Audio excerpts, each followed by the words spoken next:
Olá, torcedor do Flash Score, seja bem-vindo a mais um Quem é Quem no Mundial, nossa série que destrincha todas as seleções dessa Copa do Mundo.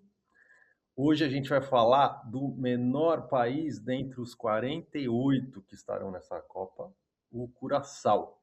E quem vai ajudar a gente a entender um pouquinho o Curaçao é o Giba. O Giba já jogou contra o Curaçao, ele é técnico em uma das ilhas do Caribe e ele vai contar um pouquinho para a gente do futebol local e da experiência dele com o Curaçao. Seja bem-vindo, Giba! Muito obrigado, Alex. Prazer estar aqui com vocês.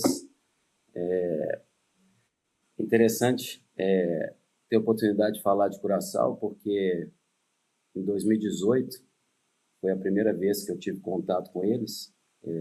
Eu era assistente técnico de uma seleção da CONCACAF, a Ilhas Virgens Americanas.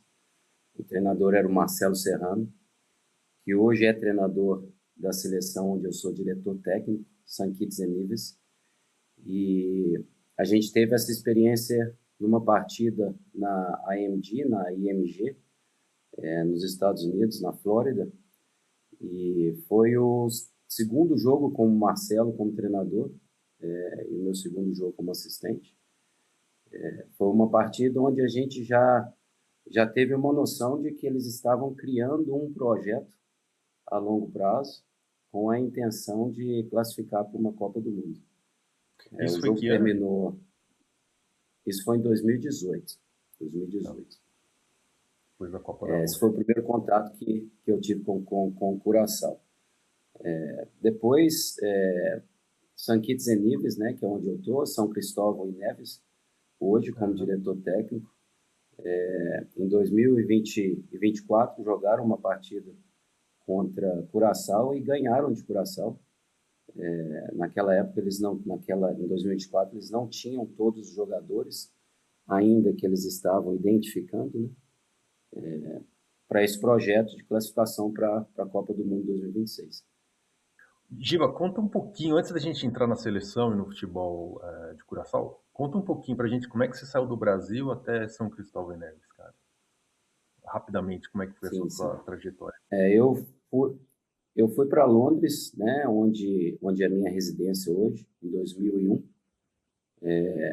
Aí eu fiz lá em Londres todas as qualificações, né, dentro do futebol. Hoje eu sou um UEFA Pro License, né, e em 2018 eu tive a oportunidade de começar minha carreira, né, no futebol adulto, depois de ter passado por várias academias na Inglaterra, Crystal Palace, Cardiff City. Eu tinha e hoje ainda tem, né, uma academia de futsal, que chama Escola Futsal, onde a gente desenvolveu também mais de 20 jogadores que hoje jogam pela Premier League na Inglaterra. E aí, através da minha escolinha de futsal, foi me dando exposição até que eu consegui a oportunidade de começar a trabalhar no futebol profissional como assistente técnico da Ilhas Virgens, em 2018. Em 2019, o Marcelo Serrano acabou optando por sair para treinar um time nos Estados Unidos e eu acabei assumindo a seleção e fiquei como treinador durante 7 anos. Depois Como desses treinador 7 anos, em principal. 2020, como treinador principal. Isso. Tá.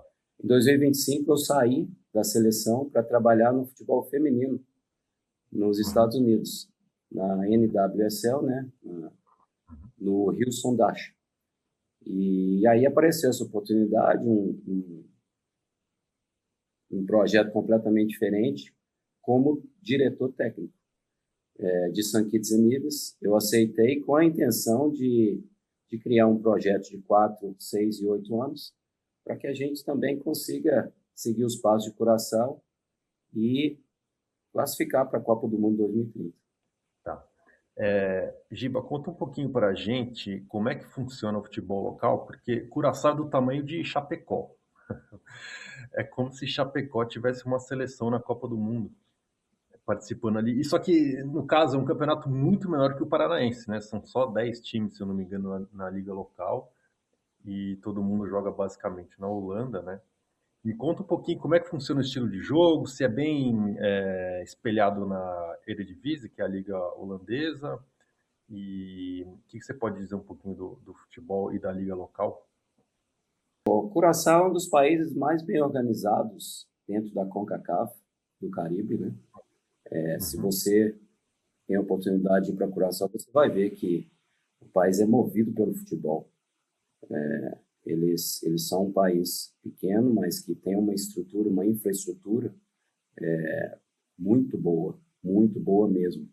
Inclusive, a maioria dos campeonatos de categoria de base dentro da CONCACAF, eles são jogados em Curaçao, por causa da estrutura que eles têm. Essa estrutura é devido aos recursos que vêm da Holanda, por ser parte do reino holandês? Esse recurso, a infraestrutura que eles têm, parte é por causa do auxílio que a FIFA dá para todos os países, né, dentro da CONCACAF e fora da CONCACAF também.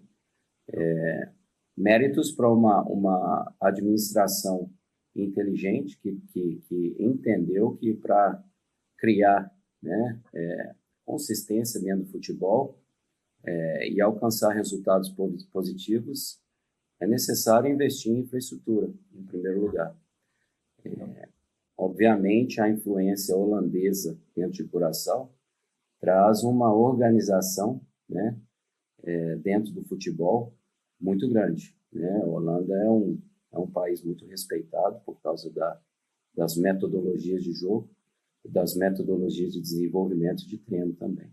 E o que você pode contar um pouco para a gente sobre o estilo da seleção e você acha que eles têm alguma chance de passar adiante na Copa? Lembrando que Curaçao está no grupo da Alemanha, Equador e Costa do Marfim. É uma experiência fantástica para um país como Curaçao. Creio que é um dos grupos mais difíceis, né? Você tem Alemanha, você tem Equador com uma equipe muito forte. Se eles saírem dessa group stage, dessa primeira fase aí com uma vitória, eu acho que vai ser uma grande conquista para eles. Curaçao hoje tem 25 jogadores que estão fora do país, né? Que são holandeses, né? Dentro desses 26 jogadores que eles selecionaram, um só é de Curaçao mesmo. Então, o que esperar de Curaçao é um sistema de jogo muito parecido com o estilo holandês, né? Eles são muito inteligentes na maneira que eles jogam, dependendo de quem eles jogam contra. Né? Eles tiveram uma partida final de classificação contra a Jamaica, onde eles, de maneira muito inteligente, eles jogaram uma partida onde eles esperaram a Jamaica e jogaram no erro deles. Ao mesmo tempo, eles têm jogadores de qualidade que também podem, né, jogar um estilo de jogo mais avançado, mais procurando ficar no campo do adversário. Então, eles são bem flexíveis e eles vão, com certeza, olhar cada partida e cada adversário de uma maneira diferente e adaptar da melhor maneira possível, né, o estilo de jogo deles para tentar alcançar resultados positivos. Mas é um grupo bem difícil mesmo para eles. E você acha que o Leandro Bacuna ainda é a grande estrela do time ou você apontaria algum outro jogador? Os Bacunas, né? Eles têm vários jogadores da mesma família jogando junto. O Leandro, com certeza, é o jogador mais experiente. É o jogador que é o coração da equipe, não somente dentro de campo, mas fora de campo também.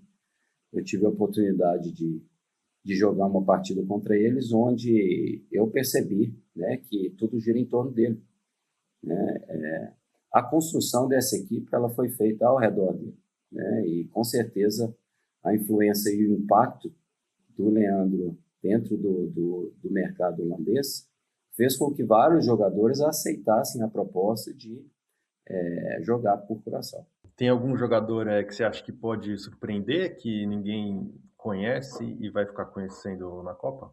Essa pergunta eu acho que é uma pergunta que eu não vou conseguir responder, principalmente porque Eu acho que o Curaçao é mais uma equipe do que um individual, né? Eu acho que o Curaçao ela vai conseguir mostrar para todo mundo que a classificação para a Copa do Mundo ela não veio por causa de um jogador em especial.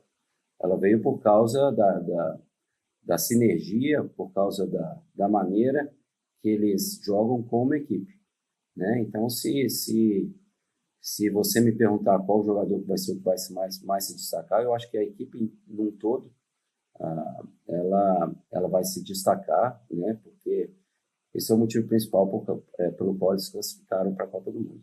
Tá, o Giba, e só para a gente encerrar, essa confusão que se deu com o advogado saindo às vésperas do Mundial, aí o Rutten assume, aí o Rutten sai, o advogado volta. Você acha que isso vai atrapalhar a seleção na Copa ou já é meio que águas passadas? Isso é uma coisa que acontece muito aqui na área, né, no Caribe. Treinadores de experiência, eles vêm trazendo um certo profissionalismo, né, e, querem criar um ambiente de altíssimo nível. Nem todas as associações têm condições de dar para os treinadores o que eles pedem. Então, essa movimentação de treinador ela é uma coisa normal, principalmente porque se você assume uma seleção que vai para a Copa do Mundo, tem um requerimento mínimo que você precisa, né, para que você consiga representar o país de uma maneira digna. Respondendo a sua pergunta, os jogadores estão muito unidos, né? Você pode ver aí na internet, né, como é que eles se movimentam, como é que eles se comunicam, né? E é uma equipe assim muito forte, muito unida. Me lembra a seleção brasileira de 94, a seleção brasileira de 2002, né, onde os jogadores eram muito unidos. Então é um ambiente muito saudável que foi criado pelos jogadores. É claro que é importante saber quem que vai ser o treinador, né, que nessas mudanças todas, que vai liderá-los, né? Mas eu acho que uma questão de entender as necessidades do grupo, né, e colocar em prática o que o grupo precisa para conseguir resultados. O Giba, você já passou duas Copas aí no Caribe, né? 2018 e 22. Tá certo? Correto, isso. Me conta como é que é o clima de Copa nas ilhas, que são pequenas, né? Mas imagino festeiras. A Copa do Mundo eu passei uma Copa do Mundo quando eu era treinador da seleção das Ilhas Virgens Americanas. E é Brasil. Todo mundo aqui fora é Brasil, Alex. É impressionante. Inclusive, semana passada, uma torcedora aqui de St. Kitts and Nevis me pediu, por favor, eu preciso de uma bandeira da seleção brasileira, porque aqui todo mundo é Brasil. Então, é um ambiente muito parecido com Copas do Mundo, ambiente no Brasil mesmo. É muita festa, é muita emoção, é muita paixão. E aqui fora, a representação brasileira, através dos países do Caribe, é muito grande mesmo. Então, é festa total. Giba, olha que interessante, no vídeo da Costa do Marfim, eu falei com um jogador marfinense que atua em Portugal. Ele estava me contando que quando ele era criança, na Copa lá de 2002, 2006, todo mundo era Brasil. Mas que com o ocaso ou essa transformação de que a gente não tem mais um Ronaldinho, um Gaúcho, um Romário, um Ronaldo Fenômeno, ele disse que diminuiu isso um pouco, deu uma diluída. Mas pelo visto no Caribe não. Então, mesmo ainda sem esses super lendas, o Brasil ainda continua a preferência, sendo a preferência. Não, 100%. No Caribe, o Brasil é preferência. Na Jamaica, você vai na Jamaica, é Brasil também. Você vai em Trinidade e Tobago, é Brasil também. Aqui em St. Kitts eu fiquei muito feliz em ver o apoio que todo mundo vai dar à seleção brasileira. Então muitos países, né, que ainda, né, torcem pela seleção brasileira de uma maneira muito forte. E o futebol caribenho, então, você acha que está cada vez mais forte? A gente vai acabar vendo na próxima Copa também mais time da CONCACAF participando, das ilhas pequenas participando, você acha, do Mundial? Ou Curaçao é meio um peixe fora d'água? Eu acredito que o Curaçao se beneficiou, né, por causa do fato de México, Estados Unidos e Canadá já estarem classificados. Então, isso facilitou a entrada de uma seleção caribenha. Poderia ter sido Jamaica, poderia ter sido Trinidad e Tobago, mas acabou sendo Curaçao. Aqui fora, o que está acontecendo é as pessoas estão entendendo das necessidades de fazer uma identificação de talento fora dos países, né? Porque a estrutura dentro da maioria dos países do Caribe, ela não suporta o desenvolvimento de um jogador de altíssimo nível, né? E a manutenção desse jogador. Então, eu vou dar um exemplo do que está acontecendo em St. Kitts and Nevis. Hoje, nós conseguimos encontrar 28 jogadores que estão jogando dentro da Premier League na Inglaterra, a Championship da Inglaterra, e em outros países, como a Holanda. Nós temos um jogador que a gente identificou que joga no Feyenoord hoje. Então, essa necessidade de criar processos efetivos, né, eficientes, de identificação de talento fora, ela vai fazer com que o futebol dentro do Caribe ele fique muito mais competitivo. E com a competição aumentando, só os melhores vão conseguir, né, ter a oportunidade de classificar para uma Copa do Mundo. O que é o positivo dentro disso?